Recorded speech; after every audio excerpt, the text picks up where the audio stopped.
ឈប់ចាំអ្នកណាស្រឡាញ់ទៀតហើយឈឺលើកនេះឈឺចុងក្រោយវាគ្រប់គ្រាន់ហើយខ្ញុំអាចរស់នៅម្នាក់ឯងឈប់រងចាំនឹងដែលគេមិនត្រូវការរូបយើងឈប់តាមដានជើងមនុស្សដែលមិនមានចិត្តស្មោះវិលរកឯកាក៏បាននៅម្នាក់ឯងក៏មិនថ្មីឯកាជាថ្មីគ្មានអ្វីនឹងឈឺចាប់រស់នៅម្នាក់ឯងក៏មិនអីទេគ្រាន់តែម្នាក់ឯងមិនហត់សំដែងយកខ្លួនប្រឡែងភាពឈឺចាប់មិនបាច់ប្រាប់គេរឿងឈឺផ្សា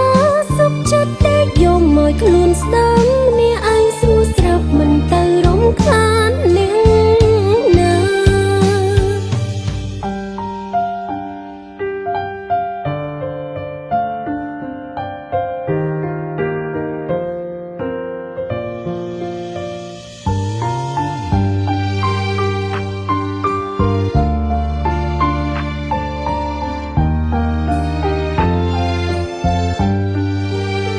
ឈប់រងចាំមនុស្សដែលគេមិនត្រូវការរូបយើ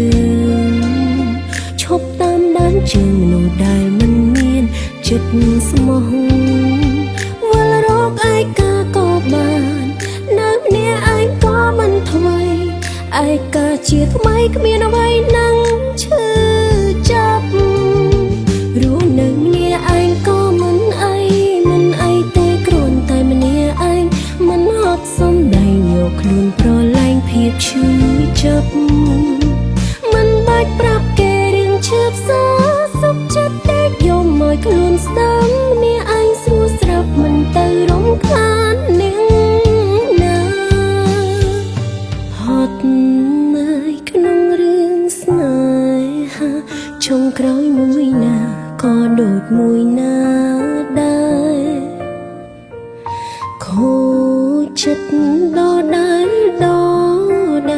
ឈឺចាប់ជ្រំដែលខ្ញុំសុំរស់តែម្នាក់ឯងរស់នៅម្នាក់ឯងក៏មិនអីទេគ្រាន់តែម្នាក់ឯងមិនហត់សំដែងយកខ្លួនប្រឡែងភាពឈឺចាប់